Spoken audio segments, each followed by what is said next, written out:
આંબો હોય તો કેરી આવે તો ઝૂકે છે, તો આપણે બધાએ પણ આ પ્રજાજનોએ પણ એ રીતે ઝૂકીને દરેકને ફળ આપવાનું કામ અહીંથી બેઠા આપણે બધાએ કરવાનું છે. હજુ ઘણા કામ કરવાના છે આ વિસ્તારે.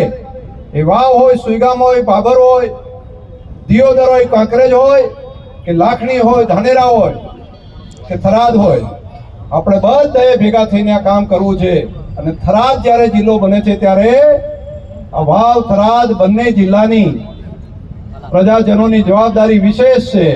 વાવ થરાદ જિલ્લો બને છે તો વાવ થરાદના પ્રજાજનોની જવાબદારી વિશેષ છે. આપણે બધાએ ભેગા મળીને દરેકનો સમાવેશ કરીને આવનારા સમયમાં ઘણા કામો થશે. દાખલા તરીકે શું થાય, મને કોઈ મીડિયાના મિત્રો પૂછતા હતા કે જિલ્લો થશે તો નવું શું, અહીં ફાયદો પ્રજાને શું થશે? આવડા મોટા જિલ્લાની અંદર એક કલેક્ટર હોય એની જગ્યાએ 2 કલેક્ટર થશે. આટલા જિલ્લાની અંદર ડીડીઓ તો વધારે થશે, તો કામની અંદર વિભાજન થશે, ઝડપી થશે. એક માણસ કામ કરે એના કરતા વધારે 2 માણસ કરીએ કે નહીં?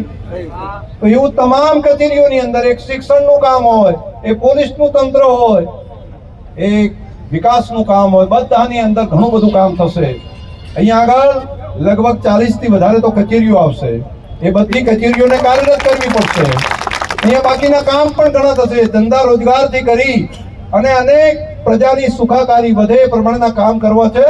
સતત કામ કરવું પડશે. તમારી ને મારી મને સમજણ પડે છે કે પહેલા 6-7 કલાક ઊંઘતા હતા, છેલ્લું આજ વાત થઈ ત્યારથી 4 કલાક ઊંઘીને નવું કયું કામ કરવું પડશે, ક્યાં વ્યવસ્થા કરશું, સતત છે. આ એકલા શંકરભાઈએ કામ નથી કરવાનું, એકલા સ્વરૂપજીએ કામ નથી કરવાનું, એકલા કેસાજી કામ કરે કે એવું નહીં. આપણે બધા ધારાસભ્યો બનીને તમામ ધારાસભ્યો, આજુબાજુના વિસ્તારથી બધા આગેવાનો, એ પણ પોતે જનપ્રતિનિધિ છે, એ પ્રમાણેનું સમજીને બધાએ કામને આગળ લઈ જવું પડશે. તો મારી આટલી તમને બધાને પ્રાર્થના હતી કે આપણે ટૂટે દિલ સે કોઈ ખડા નહીં હોતા और छोटे दिल से कोई बड़ा नहीं होता. જેનું મન મોટું હશે એ જ મોટા થશે. આપ સૌને હૃદયથી ખૂબ ખૂબ અભિનંદન. અને ફરી આપણો જિલ્લો વાવ થરાદ, આપણા નેતા નરેન્દ્રભાઈ. બોલો આપણો જિલ્લો, આપણા નેતા, આપણો જિલ્લો, આપણા નેતા.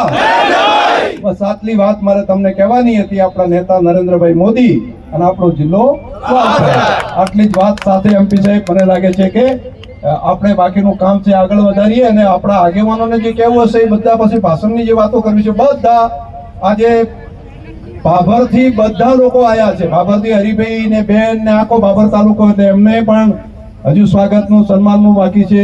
સુઈગામથી આવ્યા છે, ધાનેરાથી આવ્યા છે, દિયોદર અને ખાસ કરીને લાખણીથી આવ્યા છે, બધા થરાદમાંથી આવ્યા છે. બધા સુઈગામ હોય કે વાવ, આ બધાને પણ આપણે મોકો પૂરેપૂરો સ્વાગત માટેનો બધાને આપીએ.